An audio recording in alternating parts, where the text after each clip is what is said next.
نحمده ونستعينه ونستغفره ونعوذ بالله من شرور أنفسنا وسيئات أعمالنا من يهده الله فلا مضل له ومن يضلل فلا هادي له أشهد أن لا إله إلا الله وحده لا شريك له وأشهد أن محمدا عبده ورسوله اللهم صل على سيدنا وحبيبنا ومولانا محمد wa ala alihi wa ashabihi wa man tabi'ahum bi ihsan ila yaumiddin amma ba'du. Qala Allah tabaraka wa ta'ala fil Qur'anil Karim ya ayyuhalladzina amanu taqullaha haqqa tuqatih wa la tamutunna illa wa antum muslimun.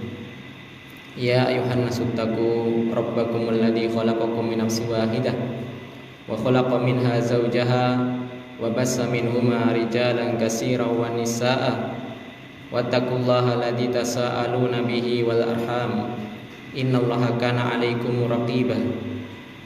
Ya ayyuhalladzina amanu taqullaha wa qulu qawlan sadida yuslih lakum a'malakum wa yaghfir lakum dzunubakum wa may yuti'illaha wa rasulahu faqad faza fawzan 'azima amma ba'du.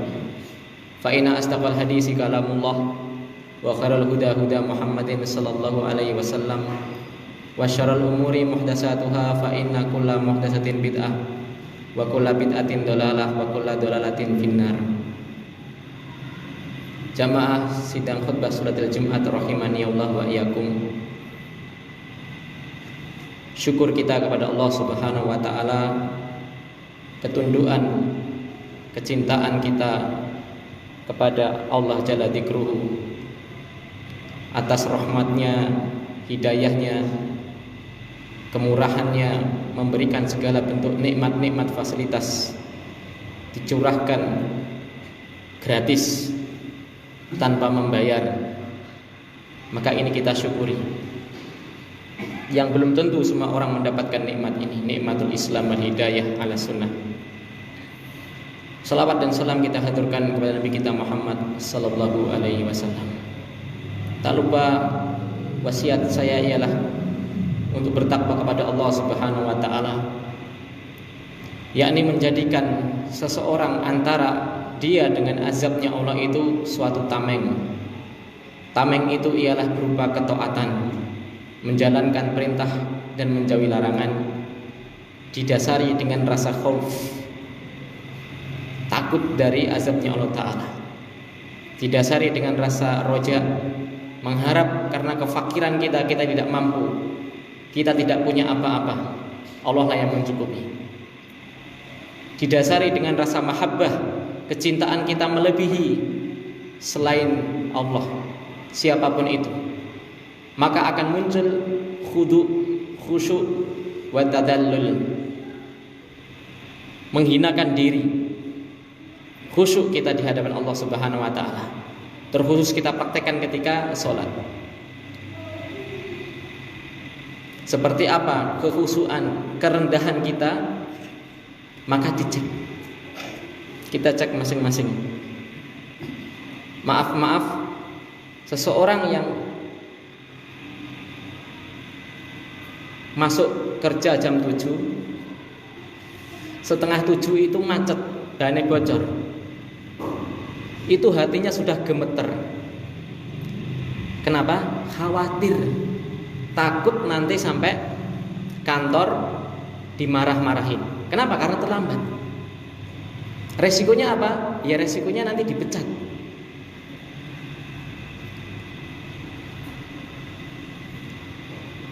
Kalau kita benar-benar khusyah, takut kepada Allah Subhanahu wa taala, sudahkah kita merasakan ketika hampir masuk iqomat, sudah masuk di dalam masjid?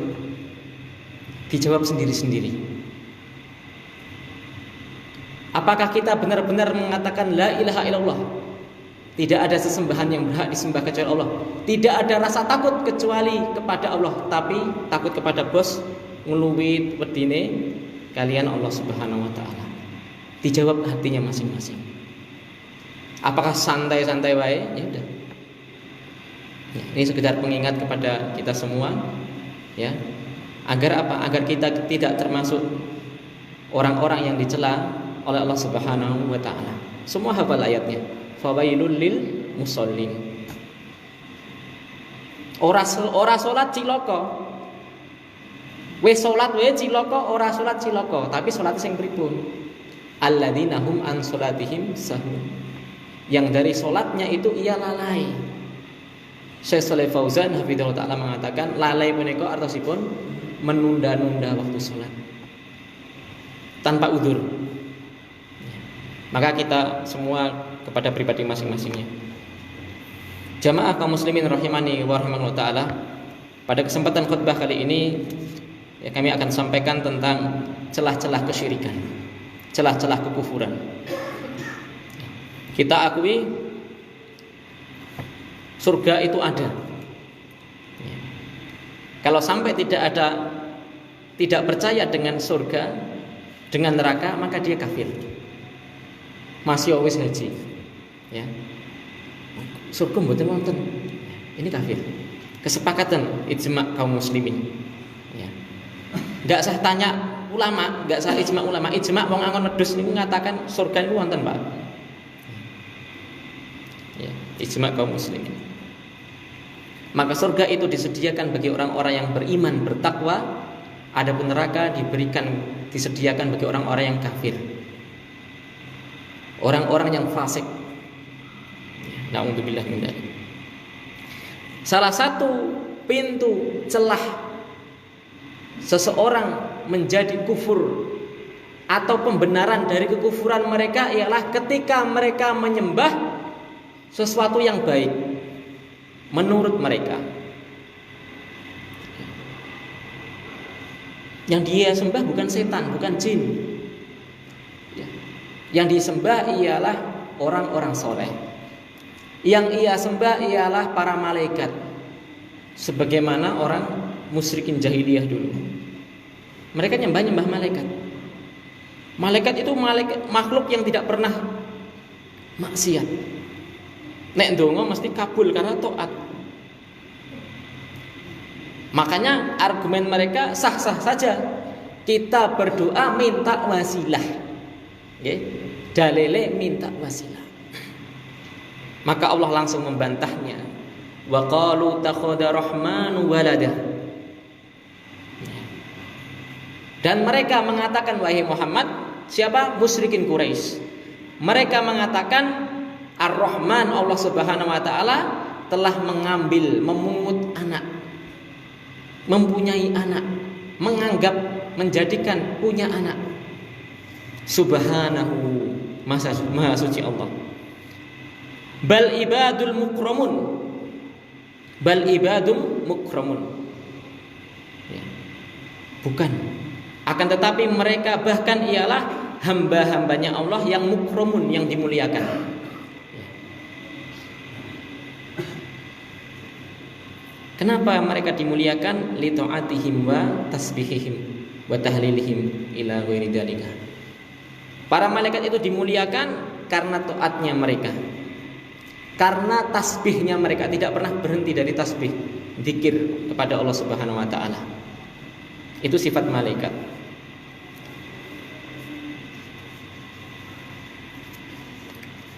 Maka hal ini akan terbiaskan, akan banyak contohnya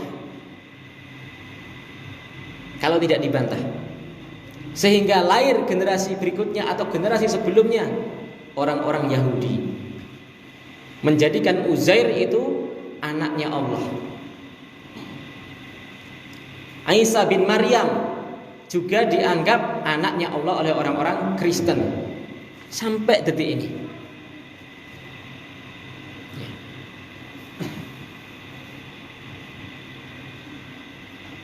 Kenapa Allah tidak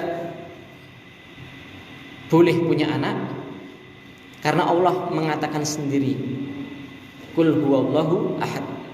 Katakan Allah itu satu. Lam yalid wa lam yulad. Allah itu tidak melahirkan anak.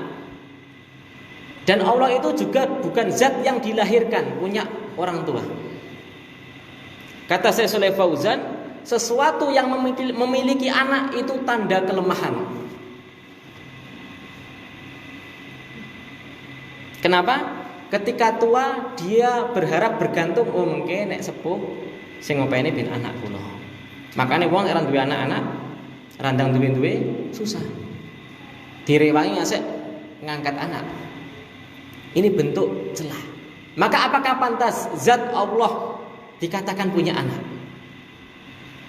Bahkan dikatakan anaknya Allah ini malaikat-malaikat perempuan. Siapa yang mengatakan? Musyrikin Quraisy.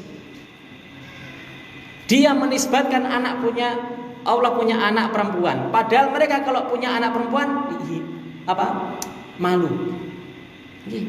Musyrikin Quraisy niku nek nggadahi lahir cenger anak wedok, lahir langsung digendong diangkat gaene joglangan pendem urip-urip. Karena malu. Anak perempuan di zaman itu hina. Kon perang ra iso dadi open-openan.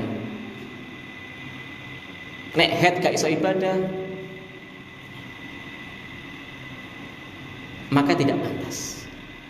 Apalagi dikatakan walam yulad. Allah niku yang benar walam yulad, tidak dilahirkan. Kenapa? Kalau Allah itu dilahirkan artinya dia butuh zat sebelumnya. Allah itu merupakan pecahan dari makhluk sebelumnya. Maha suci Allah. Maka adanya Trinitas, Tuhan Bapa, Tuhan Anak, semua itu batil. Senang tidak senang, suka tidak suka, kita sampaikan seperti itu. Ya. Faedah yang kedua dari khutbah kali ini ialah bagaimana reaksi alam semesta. Nek biasanya kan saya nyampaikan, nek wong mati keadaan musyrik, kafir, nek belum tobat, hati-hati, itu kekal di neraka. Nek belum tobat, nek pun tobat nggih masuk surga. Lah niku para sahabat Abu Bakar, Khalid bin Walid apa dhisik lahir cengar Islam boten. Khalid bin Walid juga penyembah berhala dulunya, tapi kan masuk Islam, taubat. Itu tidak kita bahas sekarang. Yang kita bahas ialah bagaimana reaksi alam. Kata Syekh Muhammad At-Tamimi, alam itu ialah selain Allah. Itu namanya alam. Ada khalik, ada alam. Atau makhluk nama lainnya. Khalik, makhluk. Cuma ada dua ini. Yang boleh disembah hanya khalik. Makhluk sak sempurnane makhluk, sak mulia nasabe makhluk nggih tetep hamba. Ya.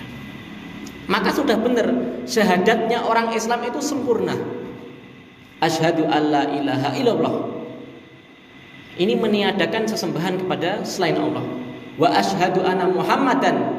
Ya, kita bersaksi Muhammad itu abduhu wa rasuluhu. Beliau Rasul, tapi selama-lamanya tetap hamba. Orang iso naik lagi derajat rububiyah, derajat uluhiyah, tidak boleh. Maka tidak boleh seseorang istighosah kepada Nabi, tidak boleh isti'adah kepada Nabi, atau bersumpah demi Nabi, demi Muhammad, demi Rasul, nggak boleh. Karena jangan sampai menaikkan derajat beliau melebihi kadarnya. Karena kadar tertinggi penghambaan, ketundukan ialah hanya Allah. Tapi ewa semanten tetap kita memuliakan beliau karena apa? Rasuluhu. Di tengah-tengah, orang Islam itu di tengah-tengah. Ya. Adapun orang Yahudi menganggap Isa itu anak zina karena lahir anak bapaknya. Ya. Adapun Nabi Muhammad tidak sampai seperti itu. Tetap memuliakan beliau seorang Rasul juga, akan tapi tidaklah anak zina juga. Akan tapi itu merupakan mukjizatnya beliau. Lahir dari tiupan malaikat Jibril atas perintah Allah, kun fayakun. Fokus kita bagaimana alam merespon kesyirikan. Nanti dicek surat Maryam, ya, surat Maryam. Pas kan? Mereka ngatainnya nyebutnya Maria, Bunda Maria. Orang Islam punya surat Maryam yang isinya untuk mengkanter mereka. Harusnya jenengan habis khutbah ini harusnya bisa mendakwai mereka. Ora malah nggih dikipasi atusan ewan limo ketut. Banyak ya. Wa qalu takhadha rahmanu waladah. Dan mereka orang-orang kafir mengatakan, orang musyrik mengatakan Ar-Rahman memiliki anak. Ar-Rahman itu Allah. Laqad ji'tum syai'an idza, sungguh benar-benar kalian telah mendatangkan sesuatu yang paling mungkar. Sesuatu yang paling mungkar. Apa itu? Mengatakan Allah punya anak. Takadus samawatu yatafattarna minhu. Sampai-sampai langit niku merespon ucapan ini, sampai-sampai langit itu hampir pecah. Watan syakul ardu, sampai-sampai bumi niku terbelah kados longsor niku. Watakhirul jibalu hadda, sampai-sampai gunung punika hancur berkeping-keping. Karena apa? Karena ucapan ittakhadhu rahmanu walada. Lah kok enteng banget selamat hari kelahiran Tuhan. Kok enteng banget? Padahal muslim, padahal Pak Ustadz anda'u li rahmani walada. Kenapa sampai alam merespon kayak seperti itu? Dikarenakan klaim dakwaan mereka, tuduhan mereka kepada Allah punya anak. Wa ma yambagi lirahmani an yattakhidha walada, mboten pantes. Allah punika kagungan putra, enggak butuh Allah niku. Jangankan putra, Allah niku tidak butuh kita. Pak Ustadz nek detik niki mengke kula ajeng medal ing Islam, monggo kersa. Saestu Allah mboten paten. Tapi resikonya masuk neraka. Makanya dia diskusikan, seandainya manusia dari Adam, jinnya, manusianya, hingga nanti hari kiamat mereka semua kufur, kafir, memaksiatiku, tidak mengurangi kemuliaanku. Mboten kelong.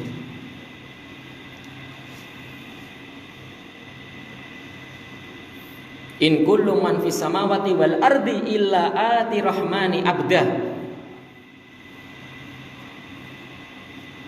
Melainkan besok seluruh apa yang ada di langit dan yang ada di bumi, tidaklah mereka akan datang kepada Ar-Rahman sebagai abdan, sebagai hamba.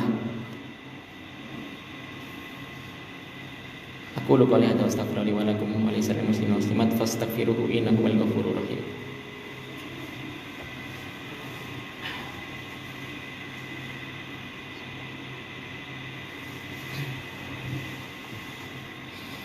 Alhamdulillah wassalatu wassalamu ala Rasulillah wa ala alihi wa sahbihi man wala. Wala haula wala quwata illa billah, ma ba'du. Ittaqullah faqad faza al muttaqun. Laqad ahsahum wa addahum adda.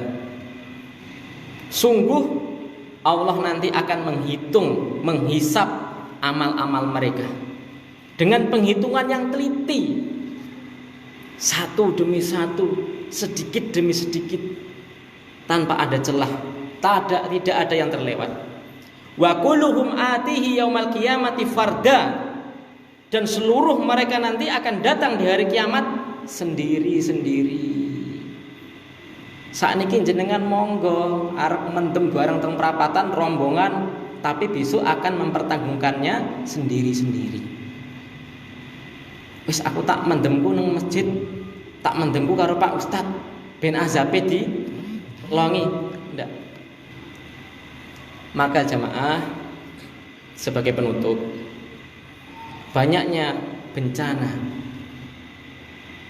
baik itu bencana alam, merupakan jawaban dari keresahan alam atas Allah yang disekutukan, yang dimaksiati. Andai kata nanti Allah, betul kampanye loh ya, menjadikan nanti pemimpin negara kita ini orang yang paling fajir, orang paling buruk. Itu semua merupakan respon dari Allah Subhanahu wa taala. Harga-harga naik, pokoknya urip angel susah. Semua itu berawal dari apa? Kita, maksiat kita.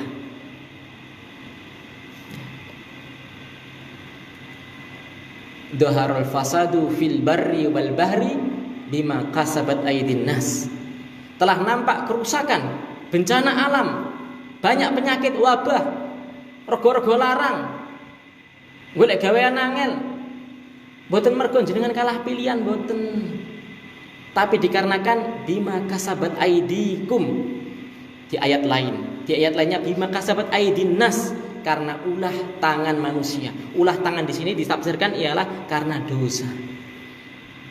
Kalau dosa sekedar tingkatan maksiat sudah seperti itu, bagaimana dosa yang tingkatannya paling besar? Bagaimana kesyirikan? Maka saya tidak ngoyo-ngoyo, Pak. Orang ngoyo-ngoyo engko arep golput arep milih mboten ngoyo. Terus umpamane milih arep milih nomor 1 atau nomor 5 nggih mboten ngoyo. Karena jawabannya ialah ketika kita semua menjadi orang yang nek salat Allahu Akbar teko rasa ngenteni qomat. Iki masalah salatnya Jumatan tok. Selama kita sudah bisa mendudukkan diri kita sebagai hamba yang alim, yang soleh, maka pasti Allah akan menjadikan pemimpin kita orang yang soleh. Pun patokane niku mawon. Kalau mboten kok arep bahas golput apa ora, terus nek ora golput milih nomor pira, mboten ngoyo nek kula. Kita kembalikan kepada masing-masing. Ya. Kalaupun golput ada ulamanya, kalaupun tidak golput milih juga ada ulamanya. Tapi niku nggih mboten penting. Sing paling penting ialah bagaimana kita mengoreksi diri kita masing-masing sehingga Allah pantas memberikan pemimpin yang adil. Semoga Allah Ta'ala menjadikan umat Islam di Indonesia ini umat yang bersatu di atas Islam dan Sunnah. Semoga Allah memberikan pemimpin kita pemimpin yang adil, yang soleh, yang bermanfaat bagi dunia dan akhirat kita. Semoga Allah Ta'ala menolong kaum muslimin di Palestina dan di seluruh alam, di seluruh dunia, di penghujung dunia dimanapun mereka berada. Semoga Allah Ta'ala memberikan kemudahan bagi kita untuk menghadap kepada Allah dalam keadaan husnul khotimah. Allahumma sholli ala Muhammad wa ali Muhammad. Alhamdulillahirabbil alamin.